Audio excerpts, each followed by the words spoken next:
Muy buenos días, me da muchísimo gusto saludarlos. Bienvenidos a Salud para Todos. ¿Cómo le va? Espero que muy bien y además que el clima no esté haciendo de las suyas. Sin embargo, tenemos un buen tema para abordar durante los siguientes 60 minutos. Los invitamos a que nos acompañe. Hoy hablaremos de un tema el cual es más común de lo que pensamos y muchas personas tienen miedo o incluso fobia a envejecer al paso de los años y entonces siempre quieren permanecer de una misma edad. Esto lo vamos a desmenuzar detalladamente. Hablaremos acerca del síndrome del niño eterno. ¿Sabe a qué nos estamos refiriendo? Bueno, vamos a ver esta información y regresamos para comentarla.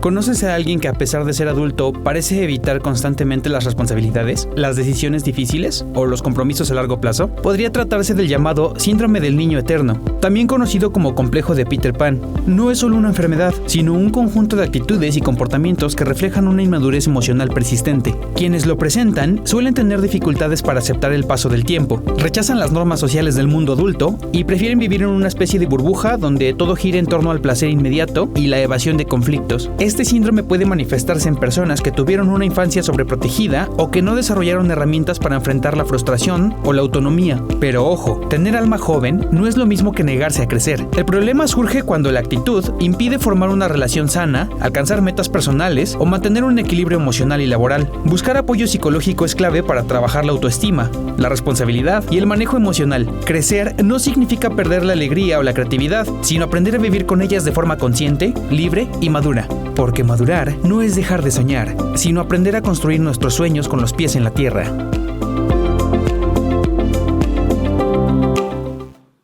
Bueno, pero es que el tema de la madurez, ¿no? Es dependiendo de nuestro contexto, de la perspectiva. Hay personas que maduran ya en una edad avanzada, hay personas jóvenes muy maduras, pero bueno, vamos a presentarles a la doctora que nos acompaña esta mañana. Le damos la bienvenida a María Magdalena Espinosa Torres, ¿verdad? Ella es neuropsicóloga. Le damos la bienvenida y le agradecemos muchísimo que esté con nosotros. ¿Cómo está, doctora? Buen día. Buen día, muchas gracias. Muchas gracias por la invitación.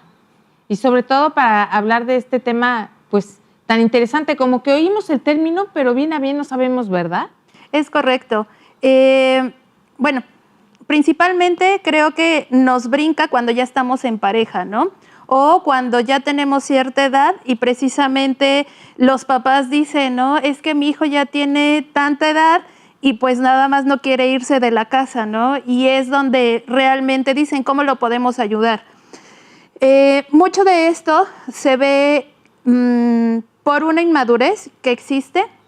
Y esto puede ser causado precisamente por alguna situación que venga asociado, por ejemplo, cuando éramos pequeños, que hubo cierta necesidad o cierta situación donde tal vez hubo algún trauma.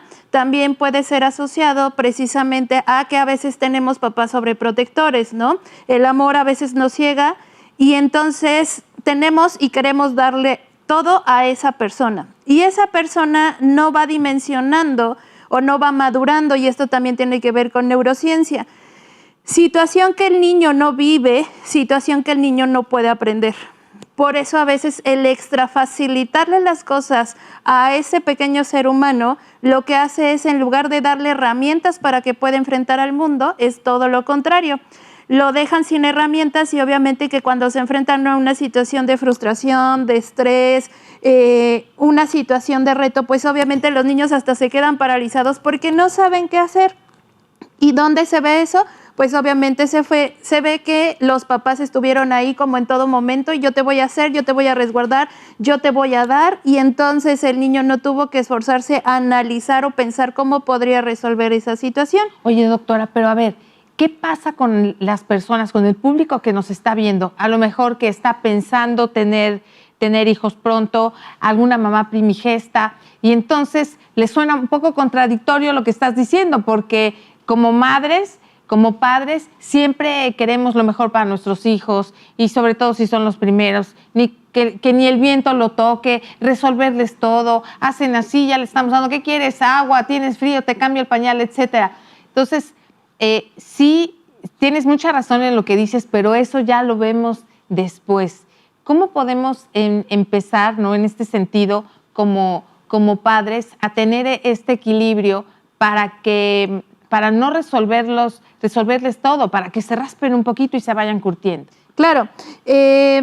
Casualmente, y puedo poner ejemplos de esta situación, yo he trabajado con diferentes papás y justamente me comparten en la dinámica diaria que con el primero, ¿no?, lavaban 3 veces el piso, 5 veces, ¿no?, porque pues el niño tiene que gatear y luego pues a veces chupan las cosas que están en el piso, ¿no?, porque quieren conocer el mundo.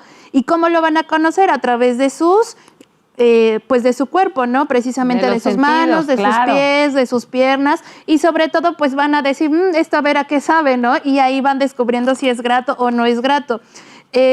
Cuando es el primero, pues obviamente hay mucho esfuerzo porque queremos ser los mejores papás, ¿no?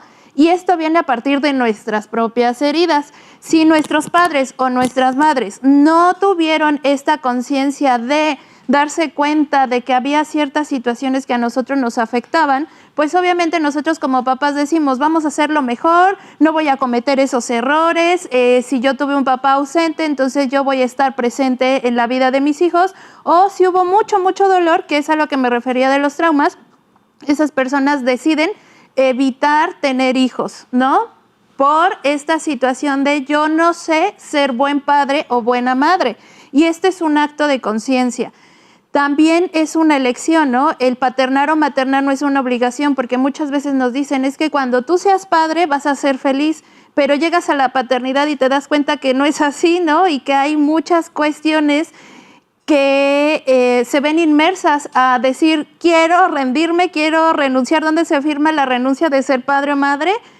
Y en esos momentos tienen algunas situaciones donde, bueno, te vuelven a llenar de luz, de amor, y otra vez dices, bueno, está bien, valió la pena el esfuerzo, ¿no? Exacto. Pues es parte de la vida, son situaciones que nos hacen realmente sentir y vivir estas situaciones como padres o como madres, que precisamente te conectan más hacia las vivencias humanas. No quiere decir que todo sea perfecto o que podamos evitar estas situaciones de dolor. Y pongo ejemplos muy gráficos. Muchas veces hablamos de las heridas del rechazo, de las heridas del abandono. ¿Dónde surgieron? No se sabe precisamente, es la percepción de este pequeño ser humano que va teniendo a lo largo de su vida, con la percepción que también le plantean los papás a través de su mundo, de su propia perspectiva. Entonces, hay situaciones donde la mamá, por ejemplo, puede irse, no sé, se metió al baño a bañarse, vio que el niño estaba durmiendo y dijo, pues voy a comer o voy a dormir, y de momento el niño se despierta y no ve a mamá, o está jugando y no ve a mamá, y entonces dice, ¿dónde está mi mamá? ¿Cómo puede ser que se haya ido a trabajar y que no la haya visto todo el día? ¿Dónde surgió el dolor? No lo sabemos, fue la percepción de ese niño en ese momento que necesitaba a ese padre o a esa madre para que lo pudieran consolar. Y a partir de eso se genera esta huella donde dice, ¡ay! Me siento abandonado, me siento abandonada. Así ha pasado, por ejemplo, luego niños que platicamos ya obviamente de adultos y les pregunto, ¿dónde fue donde tú sentiste este abandono? Pues yo estaba en el súper y me volteé a ver una situación. Y ya no estaba mi mamá. Y ya no estaba mi mamá. Entonces, ¿dónde surge? Precisamente no lo sabemos, pero llega como esta herida donde nos duele, donde sentimos este desapego o esta situación. Entonces, todos generamos inconscientemente heridas y hay padres que realmente, bueno, ahí ya estamos hablando de otro trastorno narcisista que les genera con todo el dolo o con toda la conciencia esta situación, ¿no? Porque necesito que tú me resignifiques a mí y necesitas tú decirme que tú me amas, que te duele lo que yo te hago. Entonces, a través de eso generamos esta sinergia, aunque te cause dolor, pero sigo sintiendo estas situaciones. A ver, doctora, pero entonces, regresando un poquito al tema, ¿no? El que estamos hablando ahorita, el síndrome del niño eterno o el complejo de Peter Pan, ¿por qué le llamamos así? O sea, ¿qué tiene que ver este personaje, ¿no? ¿Por qué se le denomina así a este tema? ¿Y qué es exactamente? ¿Por qué queremos seguirnos comportando de cierta edad a medida que pasen los años o aunque pasen los años? Claro. Bueno, te cuento una historia. A ver. existía un psicólogo que se llamaba Dan Keeley y él fue en 1983 que se dio cuenta de este síndrome. Esta situación se fue desarrollando a través de ver que los adultos no les gustaba tener al 100% esta responsabilidad que conllevaba a la edad que tenían. Entonces, él en su diagnóstico fue identificando este síndrome, fue anotando todas las situaciones o los comportamientos que tenían y entonces él dijo, caray, esto no está diagnosticado. Entonces, él asoció a través del libro de Peter Pan donde se veían estas características, que es simultáneo al síndrome de Wendy y se van complementando. Casualmente las parejas que existen con Peter Pan, la pareja tiene que tener o tiene los rasgos de el síndrome de Wendy. ¿Y cuál es el síndrome de Wendy? Es la persona o la mujer que llega a maternar o la pareja que llega a paternar. O sea, como muy protector, como yo te cuido. Tú necesitas que alguien esté viendo por ti. Es correcto. Entonces esa es la combinación para que puedan salir adelante, ¿o no? O sea, alguien como que cuide al pequeño que lo requiere. Es correcto. Y la persona que muestra esa inmadurez, pues siempre se le llama que tiene una ganancia en tercer orden. ¿Qué es esto? Si uno les dice es que esta conducta no es favorable para nuestro desarrollo, para nuestro crecimiento, para nuestro proyecto de pareja, precisamente esa persona no se da cuenta del impacto que tiene esto y entonces dice, si yo me hago, vamos a decirlo pato, ¿no? O sea, me hago de la vista gorda. Y entonces le decimos, oye, ¿sabes qué? Siempre dejas tus tenis aquí en la sala, llegan visitas y pues generalmente la otra persona pues le da vergüenza, ¿no? Que lleguen y vean todos los zapatos ahí. Y entonces dice, sí, ahorita lo recojo. Y entonces la otra persona se queda, no, es que ahorita es ahorita, ¿no? Y entonces empieza a recoger las cosas, la otra persona observa y dice, bueno, pues si de todos modos lo vas a hacer, entonces mi ganancia es que yo te voy a decir que sí, ahorita lo hago y lo voy a hacer si yo quiero, si yo puedo, hasta la hora que yo quiera. ¿Por qué? Porque no he vivido consecuencias, porque anteriormente, y ahí viene la parte de crianza, pues tenía alguien que me lo hacía, o hay parejas que han llegado a consulta que nos dicen, es que mi mamá cocina mejor, es que mi mamá me hace esto, ¿no? Y obviamente la otra persona, quien es la pareja, se queda así como, pues regrésate con tu mamá, ¿no? Me acabo de dar cuenta que le he robado a su bebé. Y entonces ahí es donde viene toda esta situación, donde pues hace choque, ¿no? Porque tú no me puedes dar y es simultáneo. La persona que está viviendo el síndrome de Peter Pan, lo que hace es, ¿tú por qué no me das lo que me daban allá? Entonces se ve más beneficioso lo que me daban allá que lo que tú me estás dando. Se empieza a complicar la cosa. Doctor, amigos, vamos a hacer una pequeñísima pausa. Es muy breve y continuamos en Salud para Todos. No se vayan.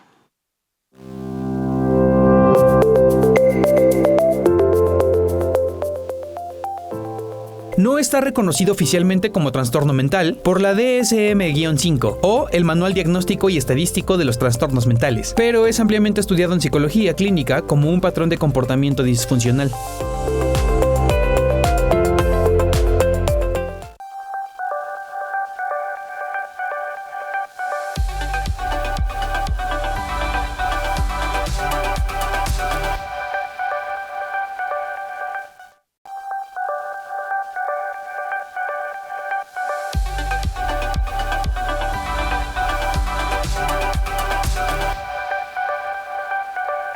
Muchísimas gracias por continuar con nosotros aquí en Salud para Todos. Gracias. Estamos con la doctora María Magdalena Espinosa Torres hablando acerca del síndrome del niño eterno o complejo de Peter Pan. A ver, doctora, estábamos hablando que son cuestiones de actitudes, ¿no? De formas de ver la vida, de relacionarse, pero ¿cómo podemos diferenciar este síndrome a un simple miedo a la adultez o a las responsabilidades o cuando ya realmente tenemos una problemática como tal? Claro, los miedos generalmente, pues por proceso de vida, los va uno afrontando y dice uno, bueno, pues ya no hay opciones, ¿no? No puedo decir que soy un niño cuando pues ya no tengo ni el cuerpo, ni el rostro, ni las experiencias de vida de un niño. Y esto viene asociado más o va de la mano con ciertos patrones conductuales que tenemos hacia lo que nosotros vemos como crecer. Muchas veces, cuando yo he dado pláticas a los papás, les decía, generalmente cuando nosotros volteamos a ver a los adultos y los adultos más cercanos que generalmente pues vemos constantemente son nuestros padres y vemos que no tienen esa vida que diríamos, yo quiero tener esa vida cuando sea grande, ¿no? Los vemos cansados, enojados, a veces frustrados. Y entonces, cuando uno le pregunta a los niños en terapia, ¿qué es lo que ves en adultos? Ay, no, yo no quiero ser adulto porque siempre están de malas, son aburridos, todo el día se la quieren pasar durmiendo o estando en casa.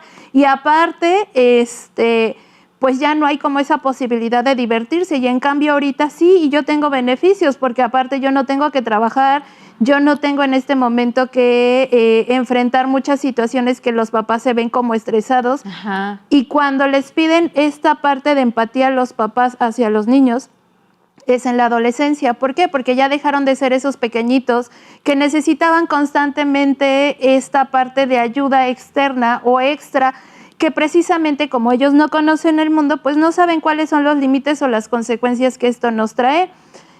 Por lo cual, cuando ya están en la adolescencia, les dicen, pues ya me tienes que empezar a ayudar a hacer actividades dentro de casa, tener responsabilidades acorde a tu edad.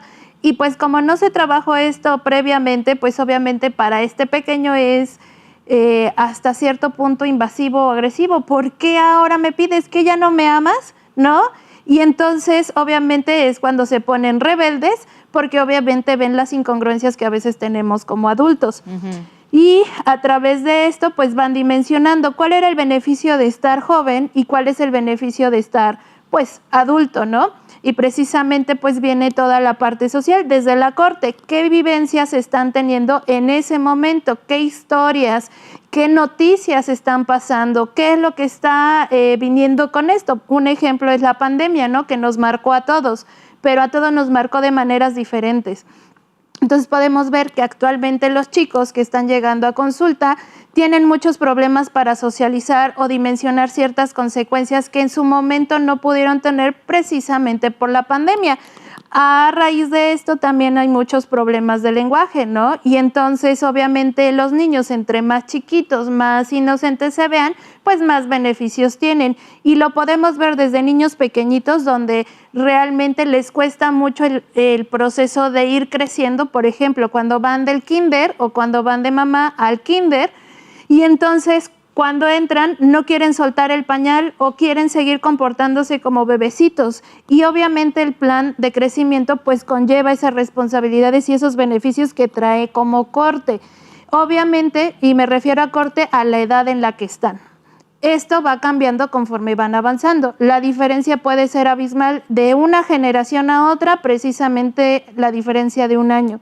Y regresando y retomando un poquito el punto que habíamos dicho, ¿por qué cuando los papás nacen los primeros hijos queremos sobreproteger, ¿no? Pero casualmente muchos de los chicos que son primogénitos lo que hacen es tener muchas heridas. ¿Por qué? Porque los papás inconscientemente, al tratar de sobreproteger, también causaron muchas dificultades. Esto quiere decir, te evité que tú aprendieras estas situaciones y ahora que ya eres más grande, te exijo que ahora tú tengas estas responsabilidades. Entonces esa persona se siente presionada o va en contra de lo que le enseñaron con lo que tiene que ejercer. Si no tiene herramientas, no lo va a poder resolver. Y los papás se notan un poquito menos... ¿Qué será? Como pacientes con ellos. Pacientes, ¿no? Como comprensivos. Y entonces hay mucho mayor exigencia siempre al primogénito, porque tiene que compensar todas estas situaciones. Aparte es el responsable de ver las vivencias con los más pequeños. Y ahí es donde se empieza a notar la diferencia. A pesar de que a lo mejor sea el hermano primogénito, tiene mucha inmadurez a diferencia del segundo o del tercero. ¿Por qué? Porque aprendieron viendo a través de su ejemplo. Pero se le exige mucho, ¿no? Como es el primero, entonces primero te sobreprotejo y luego ya quiero que resuelvas. Entonces viene ahí una confusión que te va marcando la adultez. Todo lo que hagamos en la niñez se verá reflejado en la adultez, en el trabajo, en la pareja, etcétera. Ahora, por ejemplo, ¿qué factores neurológicos o psicológicos están involucrados en este desarrollo? Claro, en este desarrollo, si nosotros no tenemos la capacidad de ir comprendiendo el mundo, pues obviamente no va a haber esta madurez, por más que nosotros empujemos a la persona. Pongo ejemplos. Cuando nosotros somos pequeños, generalmente, y lo que me preguntabas, ¿hasta dónde los papás pueden hacer estas situaciones, no? Realmente el proceso de aprendizaje de todo ser humano es en la exploración y en la vivencia. Por ejemplo, si los papás nos dicen, no te puedes subir a a un lugar donde sea peligroso porque te vas a caer, es porque nuestros papás ya entendieron que te puedes caer, pero esta personita no ha vivido esa experiencia, por lo cual para ellos es divertido estar en ese lugar. ¿Dónde van a aprender esta situación? Cuando se caigan, ¿cierto? Sí. Como papás, nosotros les decimos, a mí me corresponde decirte lo que puede pasar, qué consecuencia va a pasar, porque ya lo aprendimos, pero no les podemos evitar la vivencia. ¿A qué voy con esto? Actualmente, por la tecnología, no les dejamos experimentar del mundo, se lo queremos dar a través de una pantalla, por eso hay mucho problema de lenguaje, es consecuencia de la inmadurez que estamos generando. Hay mucho problema de TDA, ¿por qué? Porque el cerebro necesita esas conexiones que anteriormente teníamos, que era arrastrarnos, hacer pasteles de lodo, treparnos en los árboles. Todo eso es motricidad, estabilidad, y esto genera madurez en el cerebro. Cuando nosotros nos evitan estas situaciones, pues obviamente no tenemos esa conexión con el mundo real y entonces no sabemos cómo explorar el mundo a través de esta realidad. Lo estamos atravesando a través de una parte más virtual. Y esto quiere decir, ejemplos, si mi hijo se va a subir a una escalera, yo no le puedo decir, oye, no lo hagas porque te vas a caer. Generalmente lo que se les pide es estar a través de ellos o mostrándoles cómo lo tienen que hacer. Ajá, o también confianza un poco, a lo mejor ya decimos, sí, pues se puede caer, etcétera, pero lo vamos ayudando. Es como el respaldo, que ellos sientan nuestro respaldo, pero no el evitarle que ellos vivan esas situaciones, porque entonces en realidad no le estamos permitiendo que conozcan a este mundo. Ajá. A lo que voy con esto es, generalmente muchos papás dicen, es que el riesgo, y a veces cuando ya vemos que están atorados, a la primera que ellos hacen gesto de atorarse, nosotros tenemos que poder estar coacheando esta parte de, procura tú, pequeño, tratar de solucionar ese problema pequeño que estás enfrentando, no porque te vaya a pasar, porque por eso está el adulto ahí. Sí, sí. Pero ya sí vemos que es una situación de extremo riesgo, porque aquí también, parámetros, ¿no? O sea, no los vamos a poner en situaciones de extremo riesgo donde esté en peligro su vida o demás, porque como la psicóloga dijo que dejáramos vivir. Sí, no. Entonces, obviamente con cierta cautela, ¿verdad? Con calma.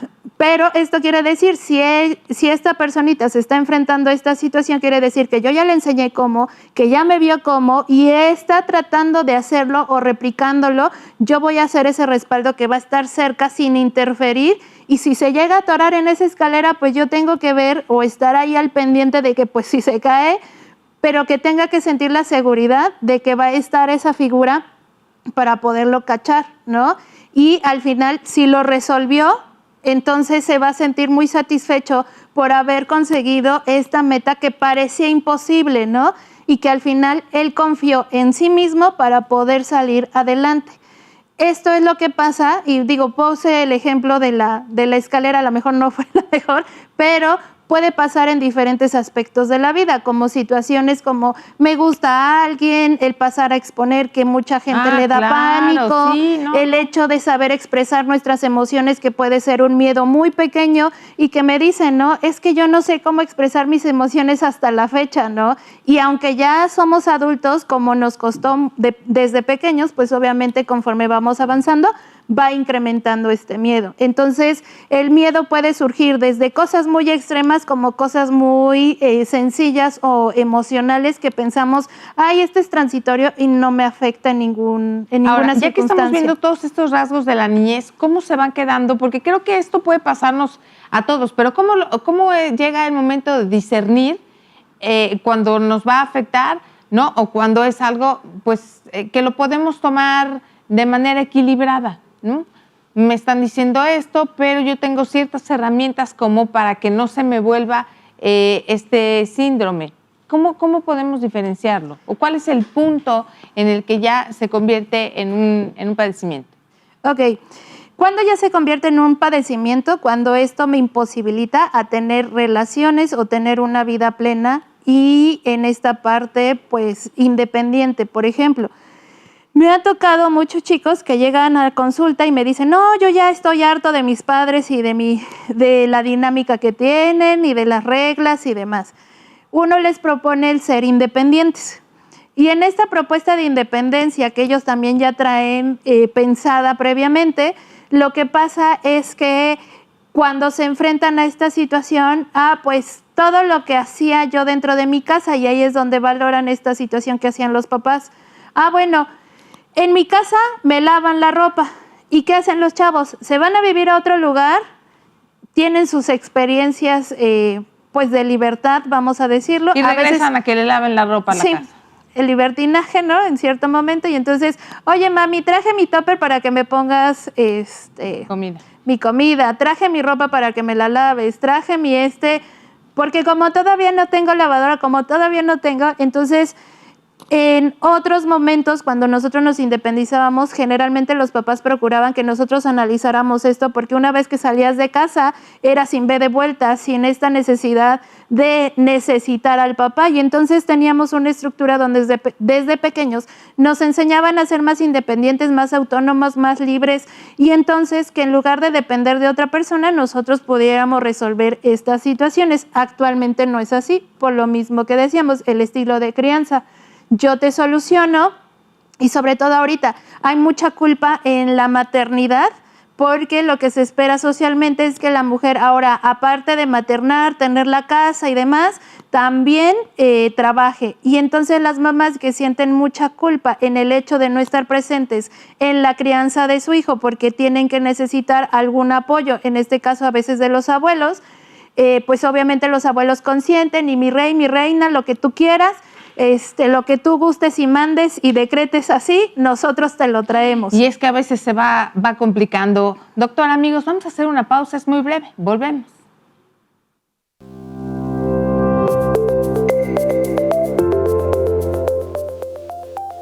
El término síndrome de Peter Pan fue acuñado en 1983 por el doctor psicólogo Dan Killer, tras observar patrones repetitivos de inmadurez emocional en pacientes varones adultos.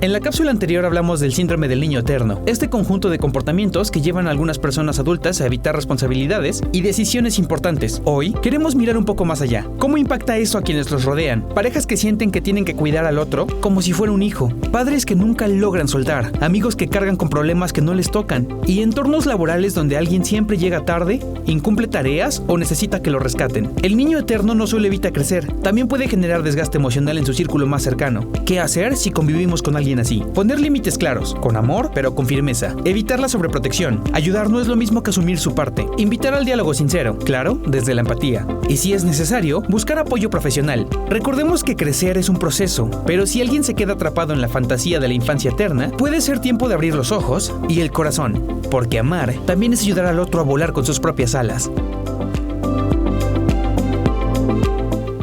Es que cuesta trabajo volar con las propias alas, pero las herramientas se tienen que dar desde los primeros pasos. Seguimos hablando de este complejo de Peter Pan con María Magdalena Espinosa Torres.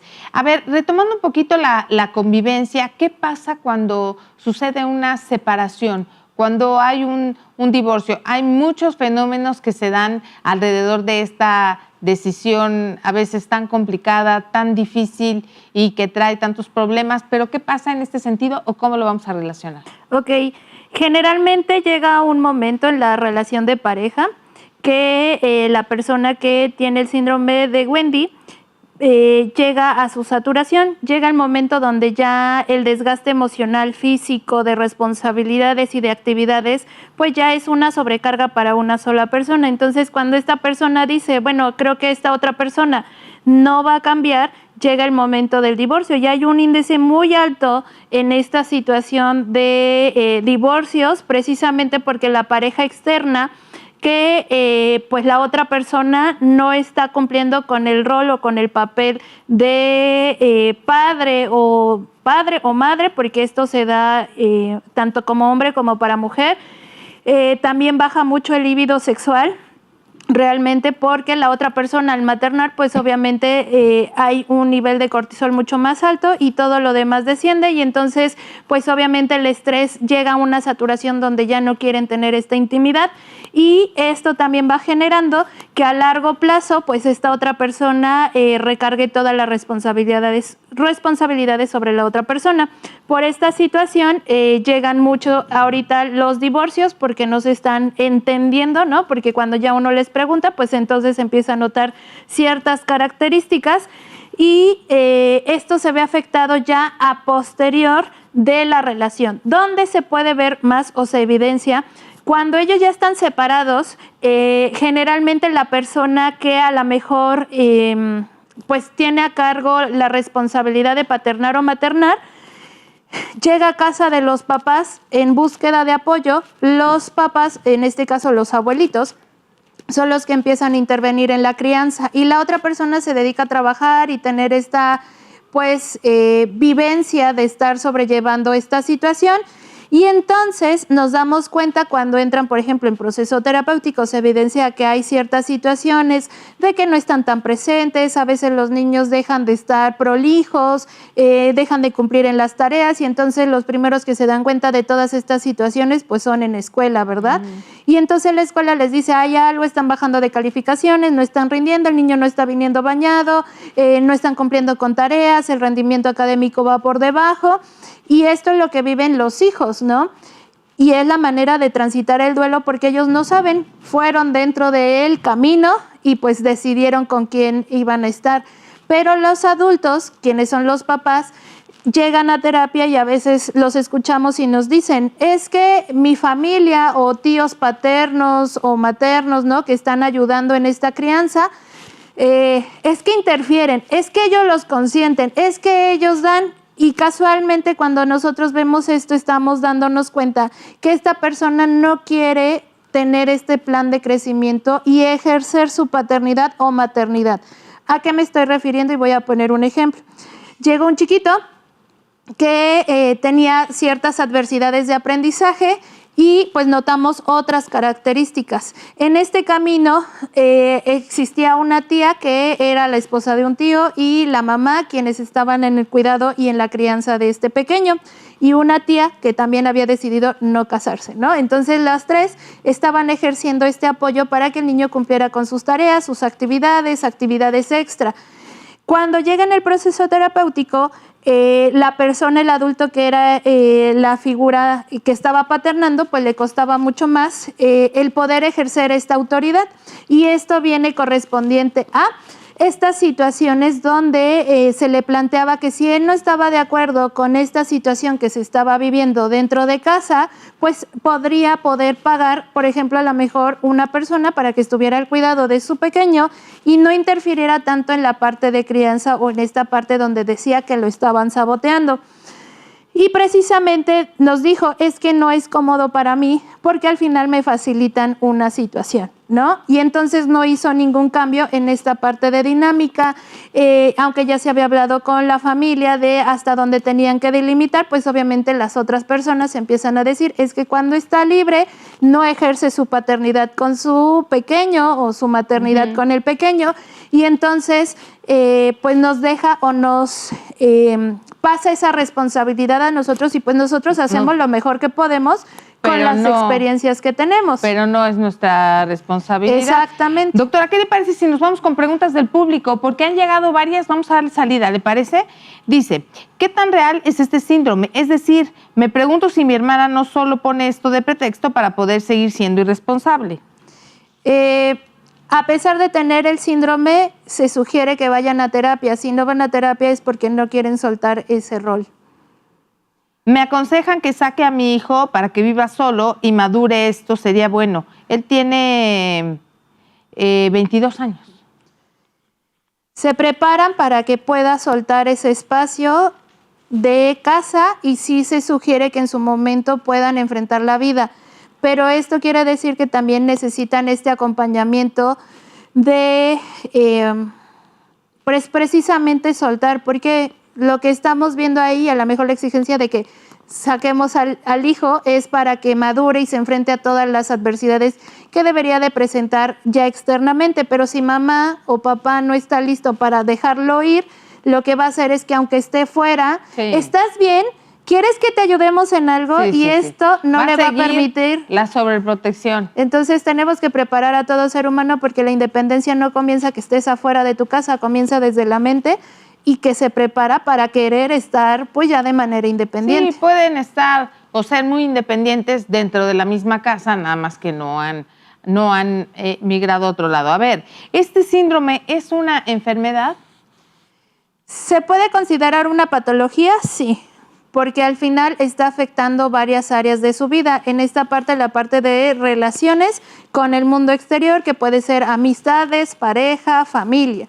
Y a veces en el campo laboral, toda situación que llegue a afectarte de una manera para poder tener una vida plena o que no te permita desarrollarte o desenvolverte adecuadamente, se vuelve una patología. Bien. Tengo un hermano de 49 años que actúa como adolescente. Es responsable, pero solo se enfoca en él. Claro, y ahí tiene que ver con esta parte de, pues también qué tanto le ayudaron los papás a entender el mundo.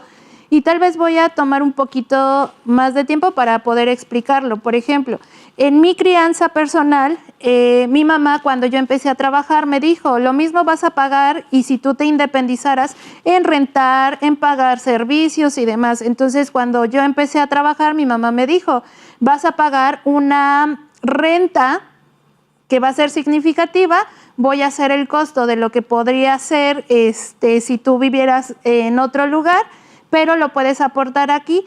Y entonces lo que me fue enseñando fue esta parte de responsabilidad. Obviamente que cuando yo me independicé ya tenía claro mis sobrecitos donde venían mis gastos, mi organización, para tener esta claridad y poder hacerlo de manera pues independiente. ¿Dónde empezó esa independencia? Cuando yo me salí, no, comenzó desde que mi mamá me fue haciendo este ejemplo para que yo pudiera solventar muchas situaciones o adversidades cuando ya estuviera yo sola.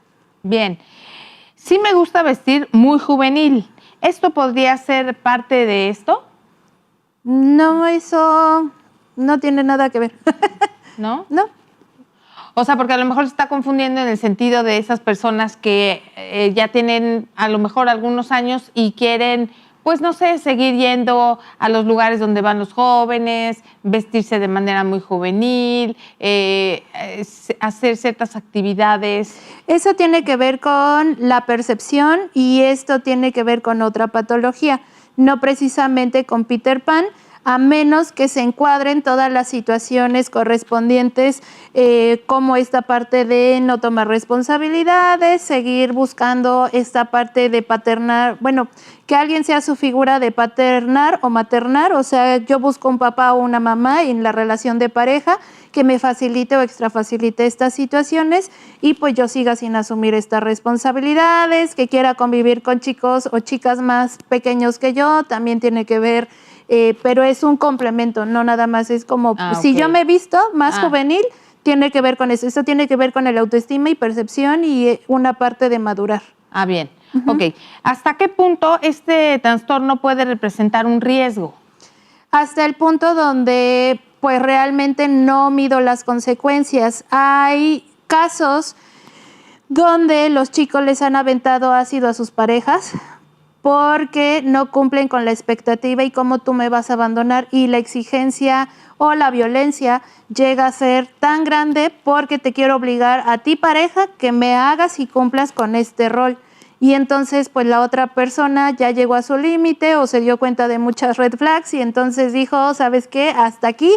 Y pues obviamente la otra persona siente esta parte de poder y como un niño berrinchudo lo que encuentran es la violencia, estas situaciones de agresión. Doctor, amigos, vamos a hacer una pequeñísima pausa. Es muy breve y regresamos a la recta final de Salud para Todos.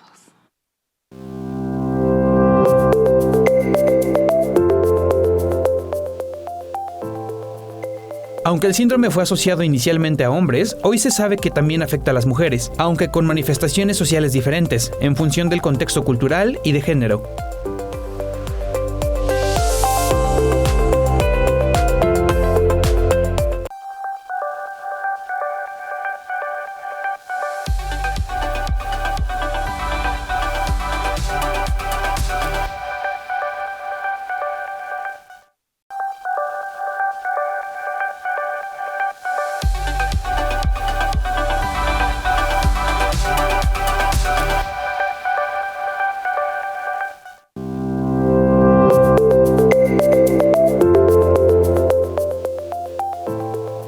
Las personas con este síndrome suelen tener baja tolerancia a la frustración, lo que puede llevar a reacciones impulsivas, evitación de conflictos o aislamiento emocional.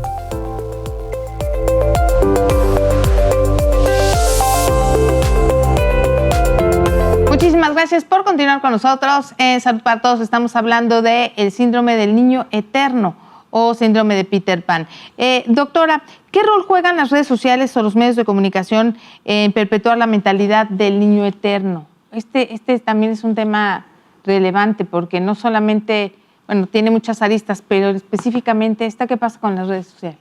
Pues las redes sociales, por los videos, por la ficción de vida o expectativa de vida que a veces plantean y sobre todo las personas a las que siguen, que hay personas que tienen la madurez o no madurez, la inteligencia emocional o no, pues obviamente se va teniendo una percepción de esta vida y obviamente pues alimenta precisamente a que tenga yo esta percepción o el estilo de vida que estoy teniendo y que me diga o valide lo que yo estoy haciendo.